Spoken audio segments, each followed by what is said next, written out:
EPOU perdió 40 de sus 49 satélites Starlink durante otro lanzamiento del cohete Falcon 9. SpaceX afirma que los componentes electrónicos de los aparatos hirvieron literalmente en su interior durante el día y que el motivo es una tormenta geomagnética, excepto que hay hechos que indican que este no es el caso en absoluto. Una tormenta geomagnética que no ocurrió tras el incidente.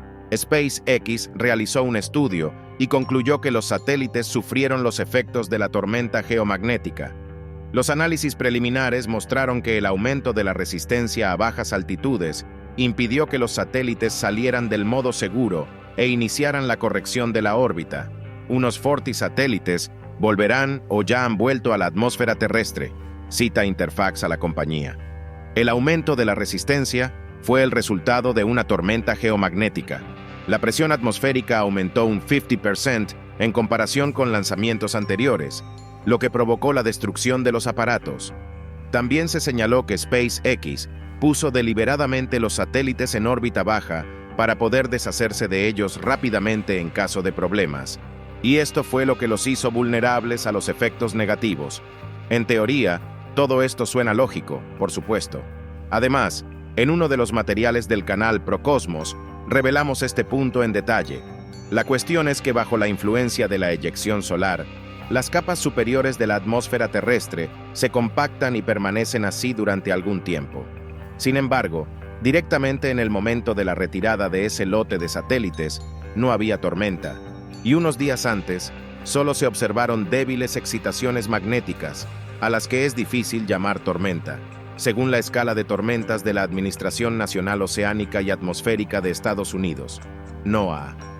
La verdadera tormenta se produjo ya unas semanas después de aquel lanzamiento fallido, es decir, el portaaviones SpaceX cayó realmente en el corredor entre las dos perturbaciones, la primera de las cuales fue extremadamente leve. La ausencia de tormentas geomagnéticas durante 3 días confirma, y el Instituto Físico de la Academia de Ciencias lleva el nombre de PN-Lebedev. PN-Lebedev. ¿No será que el problema está en la propia tecnología estadounidense? Existe la opinión de que los motores Merlin están diseñados como un medio fiable para lanzar un cohete en condiciones ideales, pero al mismo tiempo son relativamente débiles en sus características, es decir, cualquier impacto externo está casi garantizado que será un choque, casi no hay margen de maniobra.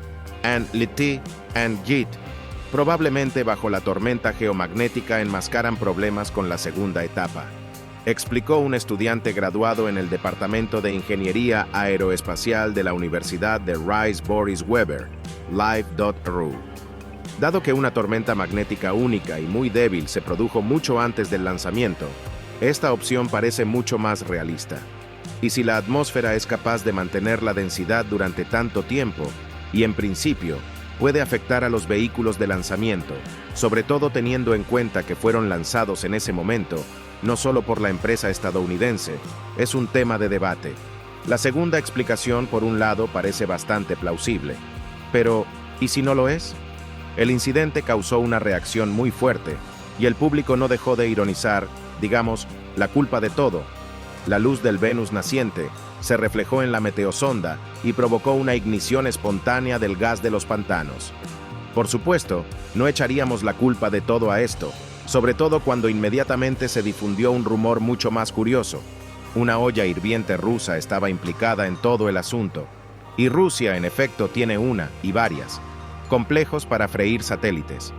Al principio, las sospechas recayeron sobre el complejo Sura, capaz de ionizar la atmósfera. Pero parece que no funciona, aunque no es seguro, porque se sabe que se llevan a cabo algunas investigaciones en él, y se rumorea que ocurrieron cosas extrañas durante el lanzamiento.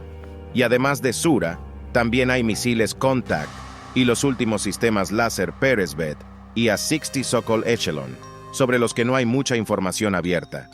No olvidemos la miríada de sistemas REB, destinados directamente a contrarrestar todo tipo de objetos voladores, incluso a una distancia de varios miles de kilómetros. Por ejemplo, Krasuka, Moskva, Infauna, Leer, Triada y otros. Según el principio de funcionamiento, un sistema REB es una especie de microondas direccional. ¿Cómo se puede dirigir la radiación de microondas? exactamente de la misma manera que las antenas celulares 5G pueden dirigir la señal a un dispositivo específico. Pero esto es un ejemplo de lo que está a la vista. Y Rusia ha desarrollado y fabrica equipos 5G y lo ha dominado en muy poco tiempo, literalmente en un par de años. Y lo ha hecho la conocida corporación Rostec, bajo cuya ala se están desarrollando diversos sistemas de contramedidas.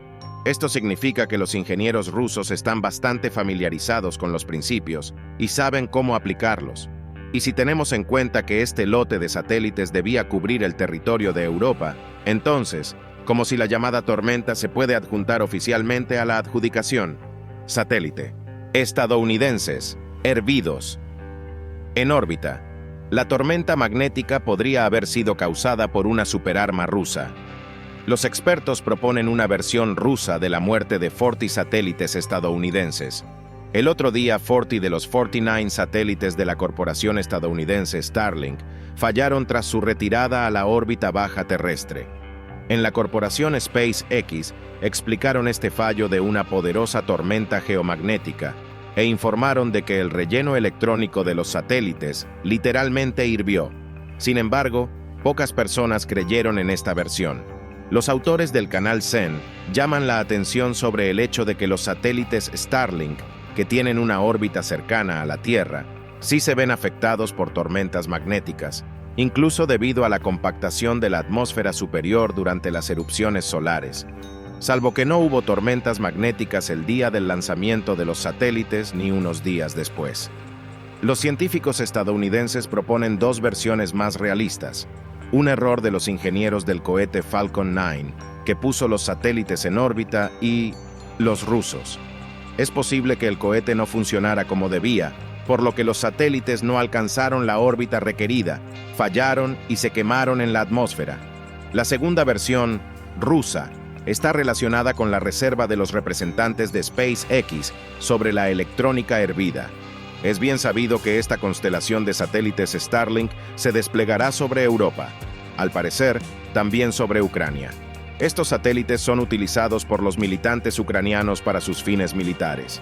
Los rusos ya han aprendido a interferir las comunicaciones en tierra, en la línea de contacto. ¿Podrían los equipos REB rusos alcanzar también los satélites en órbita?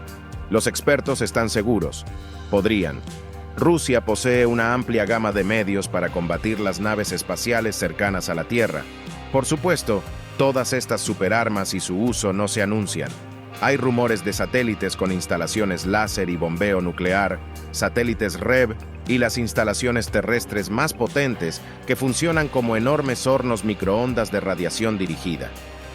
Si tenemos en cuenta que este lote de satélites debía cubrir el territorio de Europa, entonces como que la llamada tormenta puede presentarse oficialmente a un premio, escriben los autores del canal.